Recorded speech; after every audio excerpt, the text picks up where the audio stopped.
Hey guys, this is Tolhi and welcome to Dragon's Dogma Diary 1. I've been trying to do Dragon's Dogma as a Let's Play for a little while now, and I think this game is fantastically fun to play, but the combat is a bit repetitive to watch and there's a lot of travel time.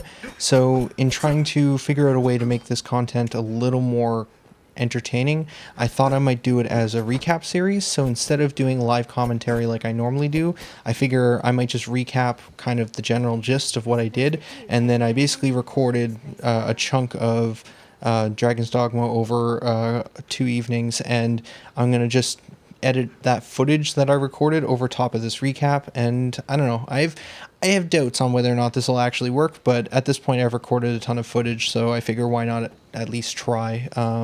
So, to jump in here, basically what did I do? So the first thing I did was I jumped into the Pawn Stone to pick up Chester's Pawn, which is also named Chester. Since the last time I played any of this game, Chester has picked it up and got a few levels higher than me, which is great because you can hire friends' pawns for free. So I got a higher level pawn at no cost, which is pretty cool. And Chester also built his pawn as a tank. So with Rose, who's our healer, which is my pawn, and now Chester as a tank, it pretty much got a set for whatever other pawn I want to grab, whether it's a mage, a rogue, or bow, or whatever I might be trying to use. Normally, right now we've been mostly just using a mage in that third slot. But anyway, so we picked up Chester's Pawn, headed over to the main town, picked up the Fairy Stone from the stash, the Eternal Fairy Stone, which allows us to teleport back and forth between Grand Soren and the main town. Then I went over and talked to the Bandit Pike, I believe, who was the guy who was trying to escape from a bandit group. We had picked up this quest just at the end of the last Let's Play part, where the bandit leader was like, hey, go find this guy who abandoned us. And I talked to him and I realized, oh, right, I can either turn this guy in or I can go kill some bandits in the north for him and then he'll be happy about that. So I was like, well, I'll just kill some bandits in the north later. So I don't really want to do that right now, but there is this other quest down in this area, which was to pick up the Troublesome Tome. So I headed to that quest marker, and there were some bandits attacking what seemed to be a traveling merchant. Ended up beating those guys up, and then he was pretty happy. He was like, all right, cool. Just so you know, they stole this book from me. So in search of the tome, I needed to go to the south and to actually the same bandit fort I had been to previously. But when I tried to head there, I ended up running into a group of bandits and basically dying. And I was like, all right, well, these guys seemed kind of hard, but I didn't realize how difficult it was going to be. So I ended up walking back there again, fighting for a little bit longer, really trying my best, and nope, still died. All right, well, I guess I can't do this area yet. And I decided to head back to the Pawn Guild. Heading back to the Pawn Guild, there was a quest here to go down a spiral, like, crypt area. I don't know what to call it. I believe we had come here before, but the ogre that was midway down the spiral was kind of super tanky and we weren't seeming to do much damage to it, so I decided to leave this area. When we got back to the ogre this time, though, he kind of just fell off the side of the spiral and died. So great, didn't have to deal with that obstacle.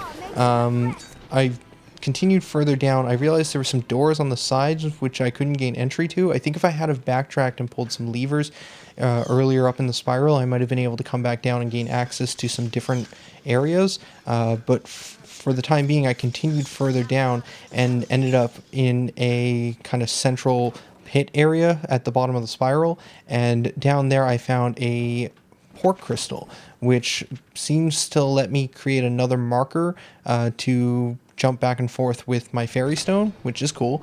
And then once I picked it up, the whole bunch of tentacles started coming out of the ground and started attacking me. And I fought them for a little while, but it seems like they just constantly respawn. So after a little bit of fighting, I realized I needed to just run for it. But now some of my pawns were down, and I was just sprinting my whole way up the spiral, leaving everyone behind. But once I got about midway, a cutscene happened, and it just led like me right to the top, and I was able to save everyone. And it was good. And I turned in the quest to the Pawn Guild. Cool. And then the Sir Duncan dude showed up and he was like, hey, Sir Maximus, or some guy was like, hey, we got some quests for you from the king or something. I was like, all right, cool. Went up and talked to him. He ended up having 4 main quests, it seemed, revolving around deciphering a piece of text, routing a monster infestation, investigating a cult, and aiding a research team. The deciphering the text quest seemed to be in town, so I ran around, talked to some guy in the field who directed me towards the black market dealer, who has some cool stuff, but also can create forgeries, which is a thing. Not quite sure what the point of that is, or at least I wasn't at the time.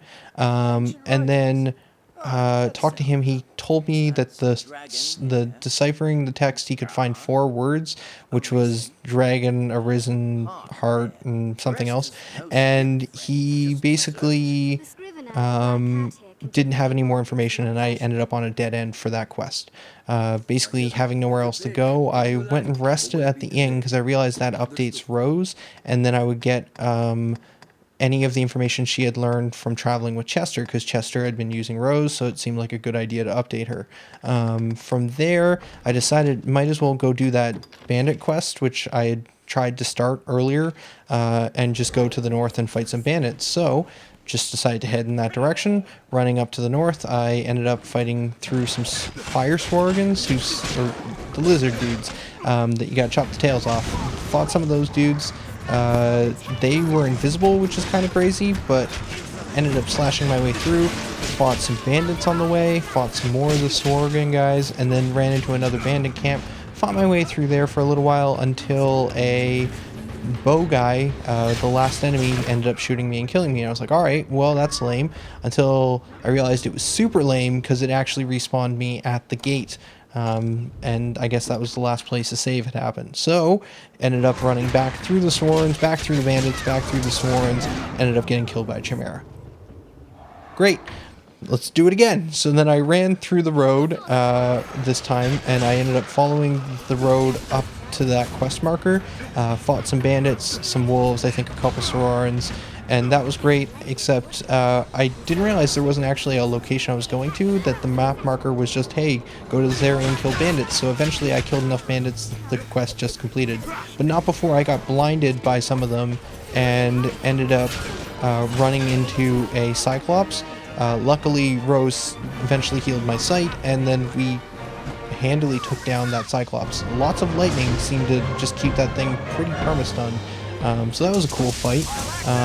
And I guess that's the one part about this. I'm going to ramble here while I try and show more of that fight, is I feel like sometimes the big combats are pretty cool, so I might want to do more... I might do more footage of that. I'm still trying to figure out how to do this recap stuff. I'm not quite sure how to make it work. But anyways, fought that ogre, as I probably just showed with some of that footage. Ended up heading back to a port stone after that to replace the mage I had, because I was starting to get a little low leveled. Decided to spend some rift crystals and get a level 30 pawn, a few levels higher than what I was. So with my new pawn, I headed back to the bandit camp, talked to the bandit leader, who was like, alright, great, you killed some bandits up north, I'll forgive the guy who deserted us, I guess, and that was cool. And that's where I stopped that first recording session. Then I ended up recording another 2 hours another evening. In between that one and this one, I ended up talking to Chester, who informed me on a couple things, which I will get to in a second. So, jumping back in here, I still had the quest for the Troublesome Tome. Talked to the bandit leader, who told me basically, listen, if you want it from me, you're going to have to fight me. And I was like, well, that seems lame. Searching around the camp, I ended up finding the tome at the top of a tower, which was great. Then I didn't have to fight him, and I got that tome. Ended up porting back to Grand Soren, and replacing Chester, basically sending him off and getting him back, because in between the recording session, Chester had leveled him up, so I had to dismiss him and hire him in order to get him updated with the higher level. From there, went to the inn, rested, refreshed Rose, and then headed back to the forgery guy in order to get him to forge the tome that I had picked up from that quest, because I think I can use that tome for something, and I can make a forgery and give the forgery to the quest giver, and I don't see any reason not to do that.